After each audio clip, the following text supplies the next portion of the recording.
Bom dia, é um prazer eu me dirigir a vocês neste estudo que iremos estar a fazer ao longo das próximas semanas na carta do apóstolo Paulo aos Colossenses. Em primeiro lugar, eu quero vos agradecer por este privilégio e por esta oportunidade de poder fazer esta viagem convosco na carta de Colossenses e espero que possa ser útil para vocês e possam dela retirar os ensinamentos necessários para a vossa vida. Deixem-me só também uma palavra muito de agradecimento por esta oportunidade e por este privilégio.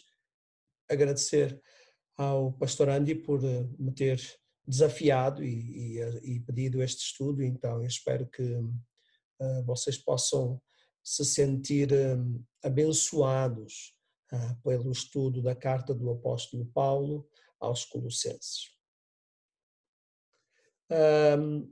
Nós vamos estar a estudar os 4 capítulos ao longo, como eu disse, das próximas semanas e não vamos fazer o estudo logo assim de uma vez, vamos capítulo a capítulo, versículo a versículo, mas este primeiro vídeo vai ser para dar-nos um pequeno panorama sobre a carta, respondendo a algumas perguntas que vão aparecendo aqui no nosso vídeo e assim iniciarmos esta pequena introdução ao livro, à carta, à epístola à igreja em Colossenses. Quem escreveu esta carta? A epístola aos Colossenses, ela foi enviada pelo apóstolo Paulo à igreja em Colossos. Mas quem escreveu a carta dá-nos a entender que foi o apóstolo Paulo, juntamente com Timóteo, seu discípulo, seu filho na fé. E em Colossenses capítulo 1, versículo 1, podemos ver isso, bem também como no versículo 23 do mesmo capítulo. No capítulo 4, 18, nós vemos que parece-nos claro que o apóstolo Paulo escreveu a sua própria saudação final, porque ele mesmo diz que com o seu próprio punho ele escreve esta saudação e também faz-nos crer que Timóteo tivesse ajudado, sendo, digamos, um escriturário que escreveu esta epístola, recebendo do apóstolo Paulo o ditado para ser escrito conforme o apóstolo Paulo lhe fosse dizendo o que ele tinha que escrever. Paulo escreve então com Timóteo esta carta, enquanto esteve preso pela primeira vez em Roma, e isto aconteceu aproximadamente entre o ano 60 e o ano 62 depois de Jesus Cristo.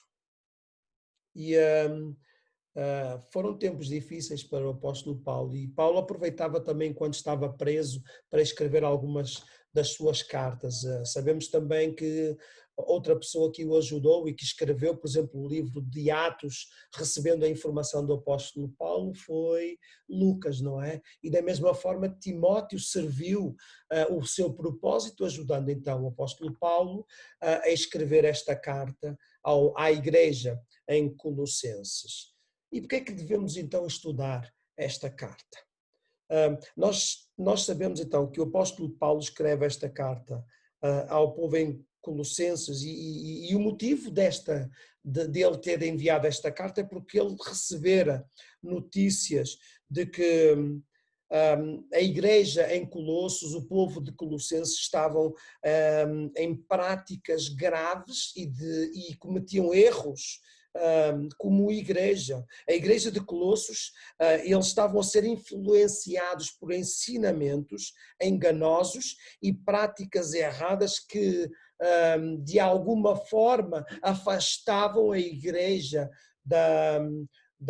do cristianismo genuíno e verdadeiro, da parte dos ensinamentos que o apóstolo Paulo transmitia para esse povo. E essas práticas e essas influências e esses ensinamentos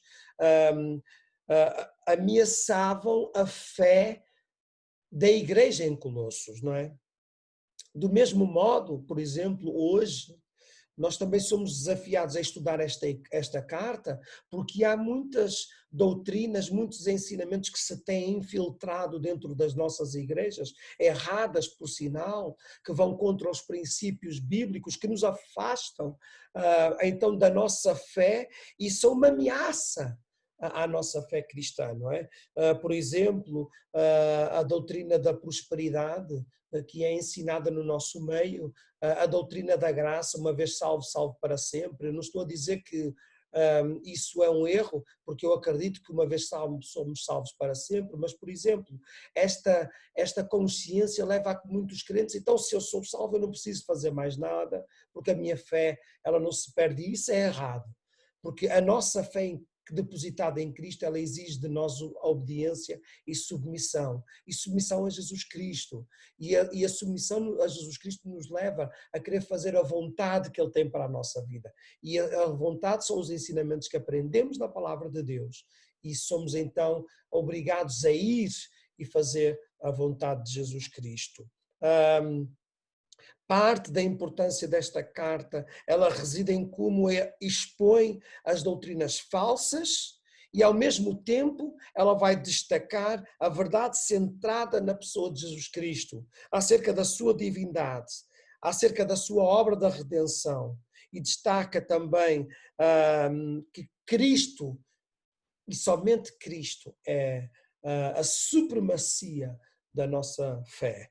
E também nós esperamos que com este estudo nós possamos sair melhores conhecedores da verdade centradas em Cristo e assim nos defendermos, precavermos dos enganos e das doutrinas erradas que nos afastam de Deus, da sua palavra e da sua vontade para a nossa vida.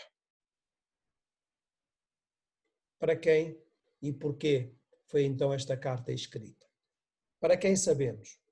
O próprio nome diz, Colossenses, ao povo, à igreja em Colossenses. E porquê que ela foi escrita então? Ela foi escrita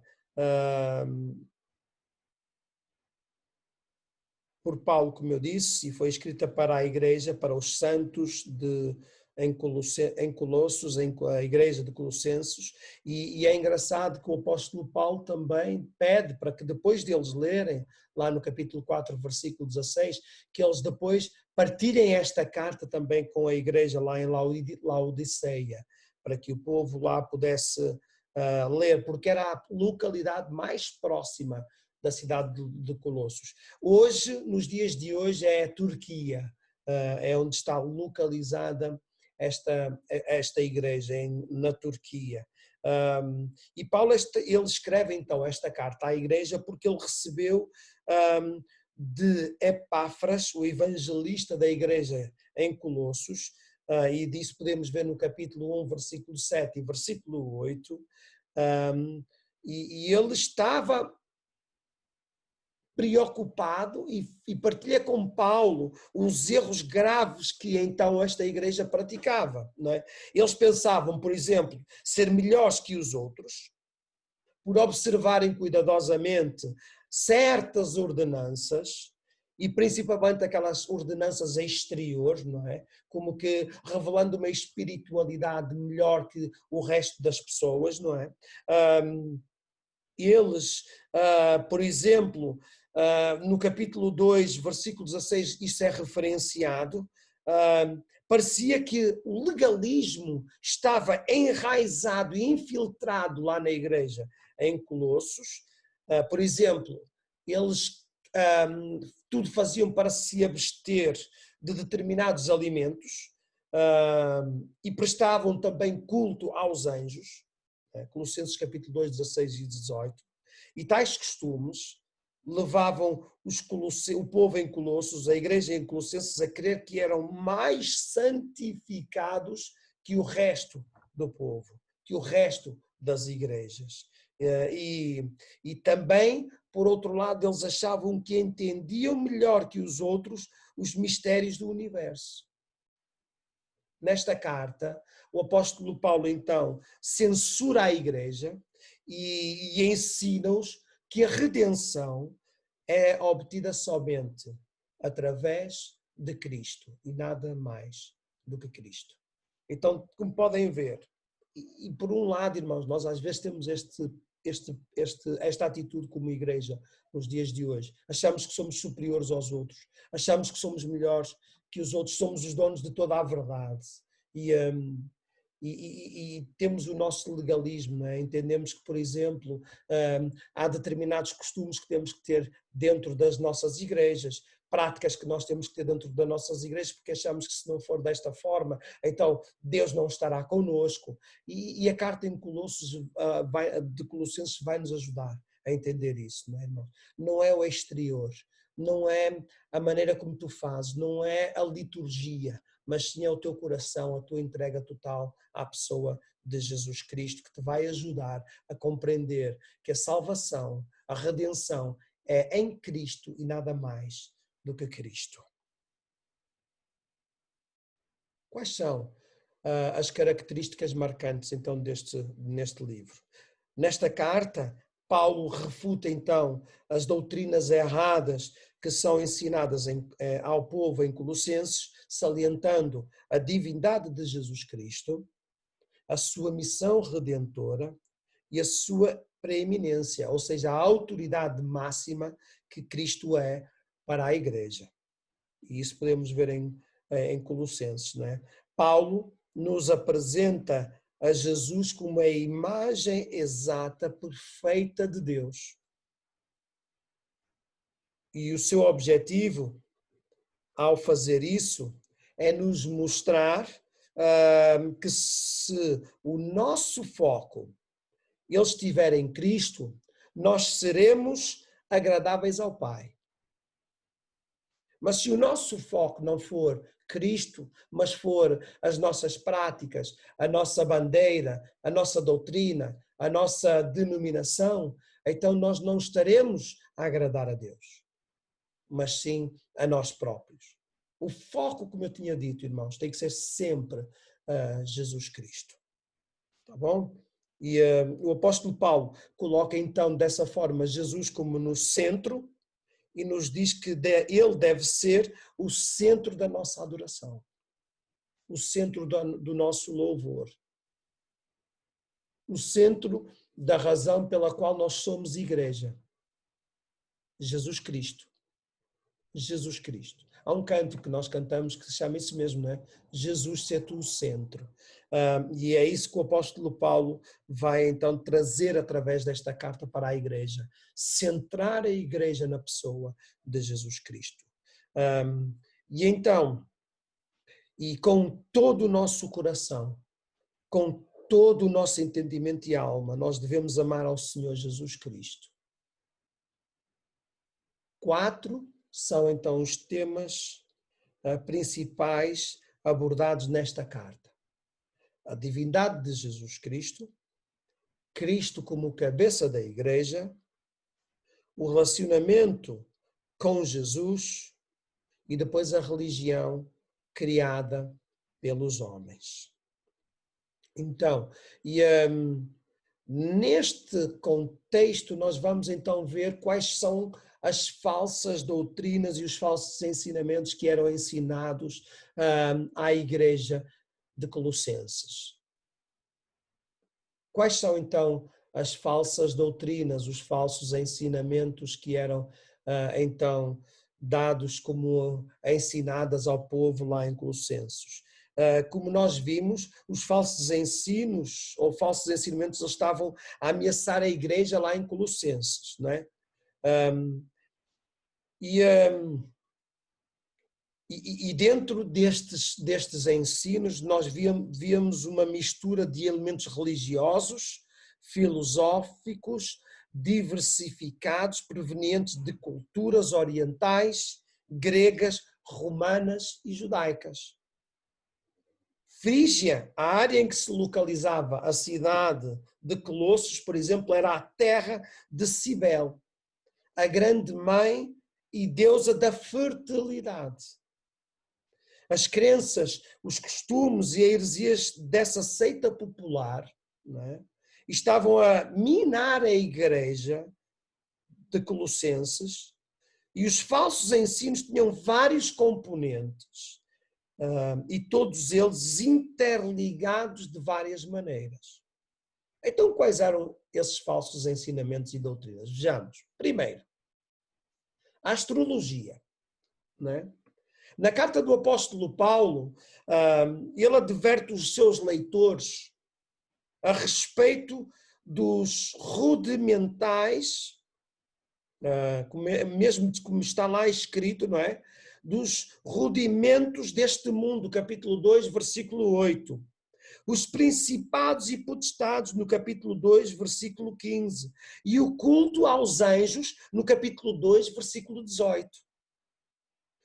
E um dos princípios básicos da astrologia é de que existe uma correspondência entre os movimentos dos deuses lá em cima e as alterações que ocorrem aqui na Terra. Ou seja, as pessoas acreditavam que as suas vidas eram controladas por essas divindades e por isso procuravam, de alguma forma, adorá-las, para, digamos que, receber algum tipo de bênção, de benesses nas suas vidas. Não é? E isso, e através dessas crenças, eles também acreditavam que as suas vidas elas eram controladas por essas divindades e mediante a adoração ou feitiçarias conseguiam diminuir o poder dessas divindades sobre as suas vidas. Certas crenças e costumes que Paulo expõe na sua carta relacionadas à astrologia e até mesmo ao culto dos anjos pode ter vindo da ideia de que eles são poderes que controlam o destino das pessoas e por isso precisavam de ser venerados. E Paulo depois vai refutar estas doutrinas, não é? Em segundo lugar, nós temos o gnosticismo, não é? E o gnosticismo é o nome que se dá a um sistema religioso complexo, sincrético, cujo ensino e conhecimento, gnosis, assume a importância crucial. Os agnósticos aceitavam a ideia grega de que o dualismo radical entre o espírito, Deus, e a matéria, o mundo, ensinavam também que a humanidade estaria separada de Deus por uma variedade de esferas cósmicas, governadas por todo tipo de governadores, principados e poderes espirituais. Este é um componente de heresia que pode ser explicado a algumas referências como filosofias de vãs subtilezas, lá no capítulo 2, tradição dos homens, no capítulo 2 também, julgamento pelo comer e pelo beber. Pessoas enfatuadas, sem motivo algum na sua mente carnal, por exemplo. Humildade fingida e severidade para com o seu corpo. Estas são as regiões em que devemos penetrar se quisermos obter acesso, dizem eles, através das suas crenças. A salvação que consiste basicamente da ascensão da alma da terra ao céu. E isso tornava-se possível mediante o gnosis, o conhecimento, não é? E esta é uma forma de salvação. Está, segundo eles, à nossa disposição mediante alguns meios, tais como a instrução doutrinária, ritualismo, a profecia, a iniciação sacramental e a descoberta de si próprio. Tudo isso capacita a pessoa a voltar ao reino da luz, onde a alma de novo se une a Deus. E os falsos mestres de Colossos apegavam-se a este sistema rígido de leis e regulamentos que julgavam necessários para controlar o comportamento, não é? Tais regras combinadas com certas formas de legalismo explicam o manifesto da liberdade cristã. E Paulo vai combater tudo isto, não é? dizendo que nada disto interessa para a nossa salvação, porque a nossa salvação ela está somente na pessoa de Jesus Cristo. E não é diferente dos dias de hoje. Nos dias de hoje nós somos muitas das vezes ensinados, por exemplo, a pagar as indulgências, a fazer sacrifícios, a fazer pagamentos avultosos para a igreja para obtermos salvação. Que se nós não cumprirmos determinadas regras e rituais, nós nunca obteremos a salvação. E a carta a Colossenses vai nos ajudar a desmistificar isto e dizer não, basta de sacrifícios, basta de indulgências, basta de pagamentos. Jesus já pagou o preço. Jesus Cristo já pagou o preço. Então nós vamos, de alguma forma, também desmistificar todas estas coisas. Religiões de mistério. E chama-se de mistério porque grande parte do seu ensinamento e atividade ritualistas se faziam em segredo, não é? E hoje temos muitas das seitas que não permitem também que os seus ensinamentos sejam, numa primeira fase, vistos a olho nu, por exemplo. Nós vemos que as testemunhas de Jeová não abrem o jogo todo quando estão a fazer algum tipo de ensinamentos. Eles falam superficialmente acerca de Jesus Cristo, mas depois, quando as pessoas estão dentro da igreja, eles começam a doutriná-las, desmistificando e afirmando até que Jesus Cristo não é Deus. E então nós temos de ter também cuidado com estes falsos ensinamentos, com estes mistérios que nem tudo pode ser revelado. E, meus queridos, Deus o que tinha a revelar à igreja já o revelou através dos seus apóstolos, através dos profetas e hoje através da sua palavra, que é a Bíblia, à qual todos nós temos acesso a ela e dela devemos tirar os nossos ensinamentos, não é? E é isto que nós podemos ver, por exemplo, lá em Colossos, fazem alusão aos mistérios nas frases plenitude da divindade, afetuando humildade e baseando-se em visões. Os iniciados nos mistérios, por exemplo, recebiam conhecimento e visões especiais sobre os segredos do universo. Isso, por sua vez, separaria tais pessoas dos não iniciados, criando divisões dentro da própria igreja, levando alguns em detrimento de outros. E aí, como nós vimos, que uns se achavam superiores a outros dentro da própria igreja, porque achavam que tinham mais entendimento do que outros da igreja. Não é? E eu sei que hoje é um pouco mais aborrecida esta aula, mas eu espero, ou este estudo, mas eu espero que vocês possam aprender e tirar dela alguns ensinamentos. E estamos quase a terminar, tá bom, meus queridos? E, por sua vez, o judaísmo, né? O judaísmo helenístico, que dava referências, por exemplo, à circuncisão, os dias de santificados, não é? Às festas da lua nova, ao sábado e ao culto aos anjos, como nós vimos, e vemos que de facto tudo isto, não é? Não se trata apenas do judaísmo ortodoxo da Palestina, mas é de um judaísmo que tinha sofrido um processo de helenização. Não é? E isso faz parte das filosofias, como vemos no capítulo 2, e que ameaçavam os cristãos lá em Colossos. Paulo não seleciona esse elemento judaico, mas destaca-o juntamente com todo o sistema de ensinamento que estava a ser praticado. E a solução do apóstolo Paulo para a heresia em Colossenses encontrava-se na pessoa de Cristo. Capítulo 1, versículo 15 a versículo 20. Ele estabelece a preeminência de Cristo no universo, não é? E na igreja.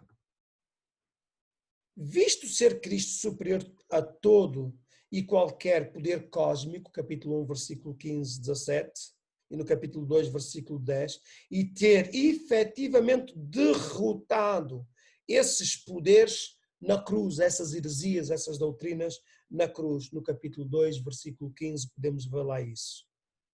Então, por que é que os cristãos continuariam a viver como se ainda lhes tivessem sido sujeitos a estas doutrinas? Por que é que os cristãos não entendiam que tinham sido libertos de tais poderes por causa da união com Cristo no batismo? Sabes? Nós precisamos de entender que, de facto, Jesus Cristo, ele nos ensina, ele diz assim, ó, eu vim para que vocês sejam livres. Eu não vim para vos prender mais. Vinde até mim todos que estáis cansados e oprimidos, e eu vos aliviarei, e eu vos libertarei. Nós precisamos de entender a religiosidade. Eu tenho ensinado muito isto aqui na igreja em Vila Real. A religiosidade, ela nos afasta da pessoa de Cristo. A religião, ela foi criada pelo homem. Mas Cristo, ele nos liberta da nossa religiosidade e nos faz caminhar por um caminho que lhe agrada, pelo caminho que ele traça para nós. E nós só precisamos, então, de viver para Jesus. Nós só precisamos de caminhar com Jesus Cristo. E nesta carta nós vamos aprender isso.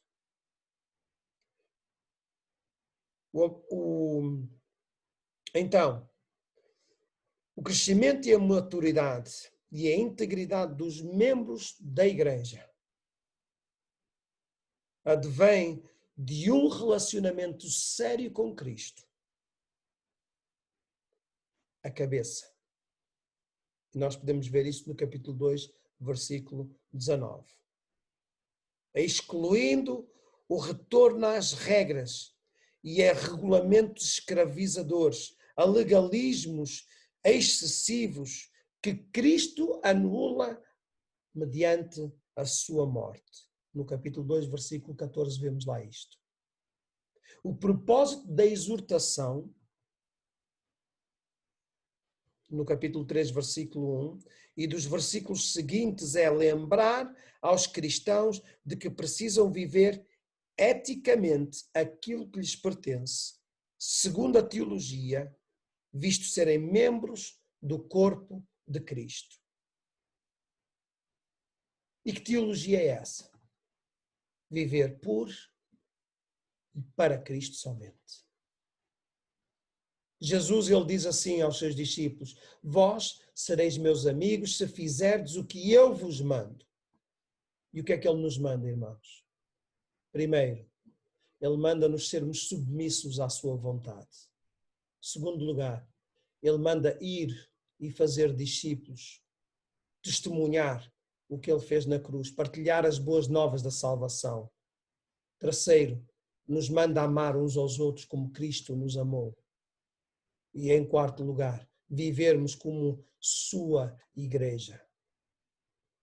Vivermos como sua igreja. E não viver como a igreja de pastor A ou pastor B, da denominação A ou denominação B. Não. Viver como a igreja de Cristo. O corpo, a noiva, cujo o líder, cuja cabeça, cuja autoridade é Cristo Jesus nas nossas vidas. Resumindo então, e terminando, eu vou dar aqui só o resumo de cada capítulo desta carta que iremos estar a estudar ao longo dos próximos tempos. E diz assim, como nós podemos ler aí, não é? Primeiro, toda a sabedoria e todo o entendimento do capítulo 1, no versículo 1 até o versículo 14. Então, em Paulo vai dar a saudação, vai dar a gratidão pela fé e a oração pelo crescimento do povo de Colossenses. Não é? Depois nós vamos ver Cristo exaltado do versículo 15 até o versículo 29 e vamos estar a estudar o caráter de Cristo, a comissão de Cristo a Paulo também, não é? Como seu fiel discípulo e apóstolo. Depois também vamos estar a ver no capítulo 2 do versículo 2, desculpem, do capítulo 2, de 1 a 23, Jesus Cristo, ou o cristianismo exaltado, exaltado acima da filosofia, exaltado acima do legalismo, exaltado acima do misticismo e exaltado acima do ascetismo.